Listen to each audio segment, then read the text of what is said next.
almanatoi tulle amalle namomni wagutarralle irgun kosara yayomille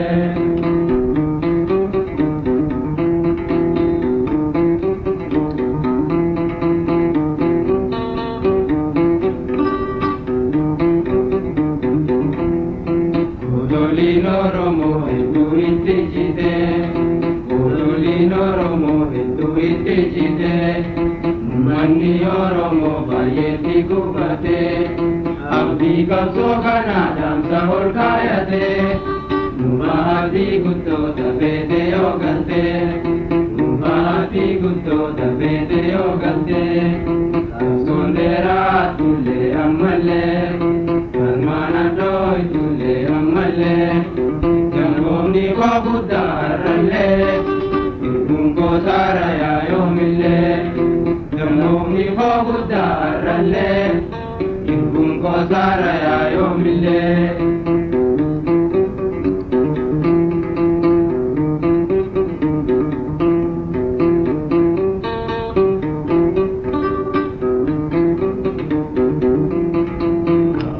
Jibine salbina tingallu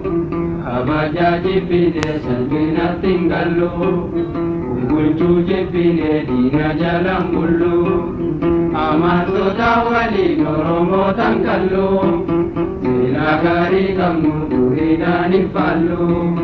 Sena gari kamnu turidani fallu Asondera tunde amalle almanatoi tulle amalle namomni wagutarralle irgungo saraya yomille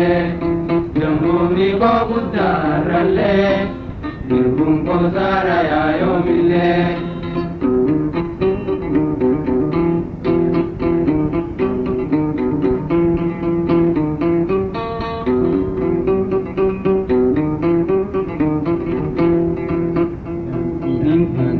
Kasong kundiri waregadi Dandini kasong kundiri waregadi Nagori bebede katamu yom tadi Abhi kumadama itu oromoti Gigir pamutesi anggamo annati Gigir pamutesi anggamo annati Masonera tulle amalle Almanatoi tulle amalle Namomni wagutarralle Irgungo saraya yomille Namomni wagutarralle Irgungo saraya yomille